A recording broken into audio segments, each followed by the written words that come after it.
हरिओम। आज सितंबर 15 तारीख है, 2024। भगवान आत्मा नित्य है,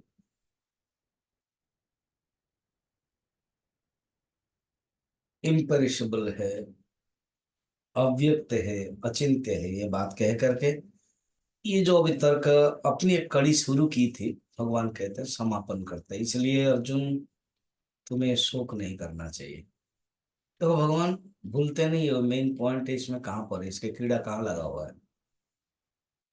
मन में एक भावना है कि मैं मरूंगा, मैं मारूंगा, वो मरेंगे, वो मारेंगे। ये जो दुख सता रहा है, कहते हैं दुख का कोई कारण नहीं है।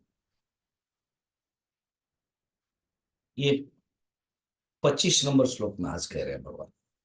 श्री भगवान उवाच अव्यक्तोऽयमचिन्त्योऽयम् अविकार्योऽयमुच्यते तस्मादेवं विदित्वेनं नानुशोचितुमर्हसि। ये जो आत्मा है वो अव्यक्त है, इंद्रियों के द्वारा व्यक्त नहीं होता। अच्छा, व्यक्त कोई भी चीज जो व्यक्त होती है इंद्रियों के द्वारा ही होती है, मन के द्वारा होते हैं।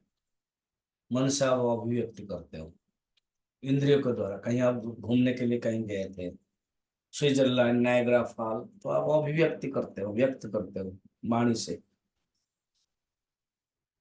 कुछ भी चीजें, अगर प्रेम को भी, प्यार को भी व्यक्त करना है तो आंखों से, भाव से।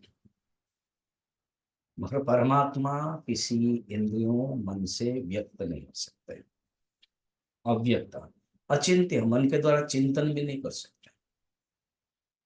कि जो चिंतन करने की जो विषय है वो मन के दायरे में है, वो जगत के ही मैक्सिमम ग्रॉस एंड सेटल है, इसी स्तर पर। और वो तो अलग है, अचिंत्य, अविकारी। वो विकारी नहीं है। शरीर जैसा विकार है, मन जैसा विकार है। मन तो विकार है, कभी अच्छा, कभी बुरा, कभी गम, कभी खुशी। मगर आत्मा जो है अविकारी। यहाँ पर तीन बताया इस श्लोक में, 25 में। तस्मात्, देयरफॉर, क्योंकि इस आत्म तत्व के लक्षण के बारे में मैंने बताया, और वो आत्मा तुम हो अर्जुन।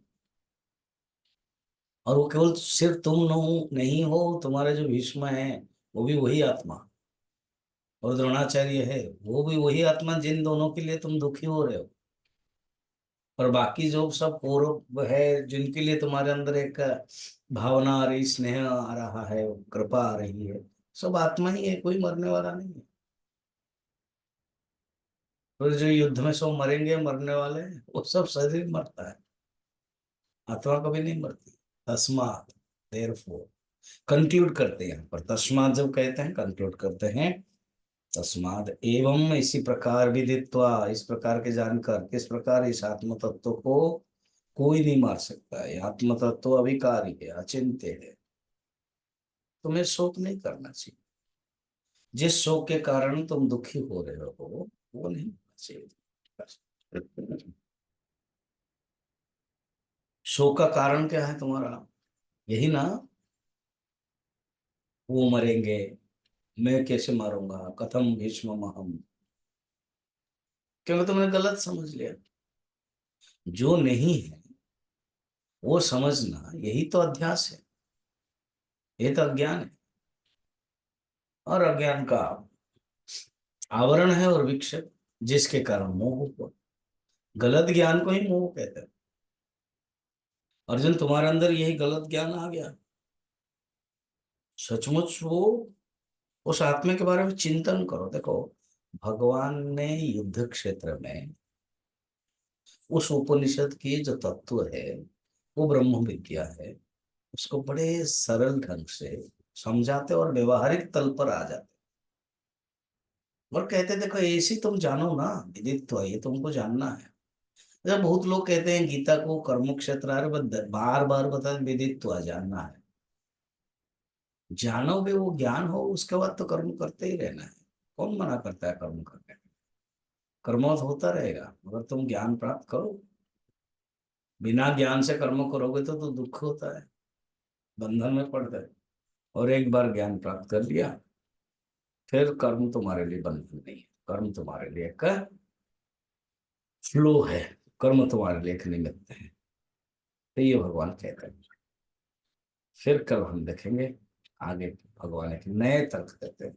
भगवान के तर्क करने की जो शैली है कुछ अलग करके बता रहे हैं, कुछ अलग ढंग से बता रहे हैं। पर्पज है आत्मा के बारे में समझ समझाना।